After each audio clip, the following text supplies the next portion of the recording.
over Flemington's famous course, we get a wonderful bird's-eye view of where Australia's great classic is run. It was round this noted circuit that Carbine made immortal turf history 40 years ago. The huge public stand was not there in those days, nor the host of cars parked nearby. But the thrilling straight down which the field is so soon to thunder remains unchanged, providing one of the world's finest stages for speed and endurance.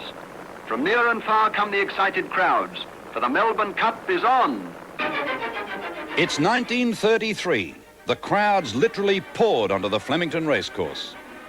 Many had come to see their old favourite, Shadow King, but he was a 33-to-1 chance running in his fourth Melbourne Cup with Scobie Breesley in the saddle. Favourite for the race was Regilla, ridden by Darby Munro, starting at 5-2. As the barrier rises, 18 horses leap into action.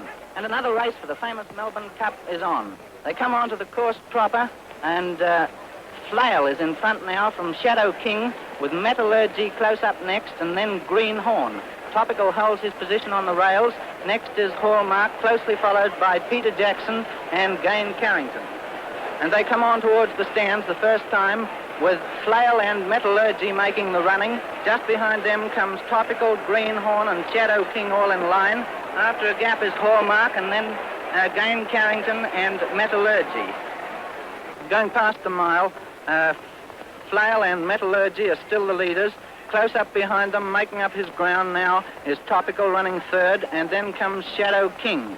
After a gap, Greenhorn, followed by Hallmark, getting a run there on the rails, running into fifth position.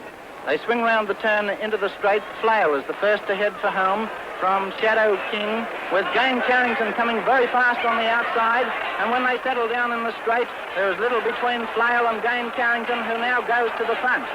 And coming on towards the finish, Gain Carrington is in front of Hallmark, who's unwinding a magnificent run. Gain Carrington and Hallmark have singled out towards the finish. Hallmark takes the lead from Gain Carrington, with Shadow King next. Going on to the finish, Shadow King is coming fast, and Topical is forcing his way through on the rails. It's a magnificent race between Gain Carrington, Hallmark and Topical. Hallmark is receiving a magnificent ovation from the crowd as he returns victorious after his wonderful Melbourne Cup triumph.